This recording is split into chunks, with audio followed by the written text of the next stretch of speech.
So thank you to the witnesses for your testimony today. It's very helpful. I represent the 36th Congressional District in Southern California.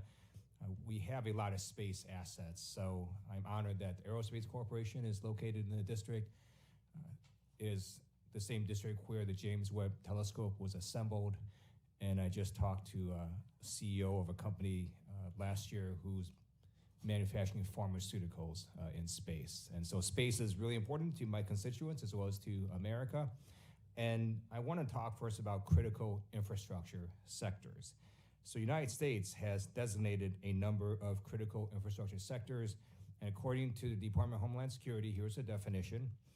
There are 16 critical infrastructure sectors whose assets, systems, and networks, whether physical or virtual, are considered so vital to the United States that their incapacitation or destruction would have a debilitating effect on security, national economic security, national public health or safety, or any combination thereof. Some of these sectors include the chemical sector, the food and agriculture sector, assets such as dams, but space is not one of them. And so I want to ask Ms. Dries, do you think it'd be important for space to be one of them? And I do have legislation with Congressman Ken Calvert. We're co-chairs of Aerospace Corporation, or Aerospace Caucus on this legislation. And so one to get your views on that. Thank you so much for that question. It is a really important question, and it's something that is actually being considered right now. There's an effort under DHS right now to sort of take a look at the critical infrastructure system, whether space should be included in that conversation. There's absolutely no doubt that this country relies on space and the space industry to perform just about every task these days. But the question really is, what does it mean to be considered critical infrastructure? And that's the process that DHS and CISA are going through right now to make that determination. There are a number of companies that are engaged in that conversation. And as we sort of continue really working with these industry partners and with the government partners to determine, is this really going to be the best path for the space industry overall? Because there are a lot of capabilities that are still very new, I think there's just a lot of questions to be answered. But there's absolutely no doubt that this country relies on the space industry. Thank you. So let me know if we can be helpful. So second, I have a question about safety. And I understand that when you put a human being on any launch vehicle, you're going to make sure to go above and beyond in terms of safety.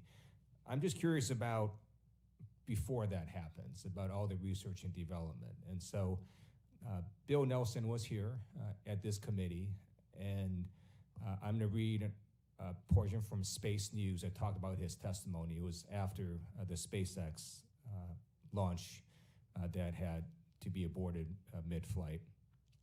Testifying before the House Science Committee about the agency's fiscal year 2024 budget request, Nelson said SpaceX expects to be ready to make another Starship launch attempt in as low as 2 months. The explosion, that's not a big downer, he said. And then he goes on to say, the article says, he explained SpaceX hardware-rich approach to vehicle development with several Starship and Super Heavy vehicles in production. That's their modus operandi. They launch, and if something goes wrong, they figure out what it is, go back, and they launch it again. So as you know, SpaceX did this monumental thing where they designed rockets that fly back and land, and they're reusable. If they had to sit there and make sure the very first time they launched that, it worked, maybe they wouldn't have developed that for several more years, if at all. So Dr. Kohler, I'm just curious, what is your view of that approach, that when you don't have a human being on this, maybe we let companies innovate and try different approaches? Just wondering if that's a sensible way of doing it.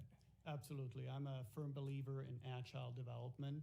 The paradigm of failing often and failing early is very much adequate, and that is the reason why we see so much innovation today in this sector.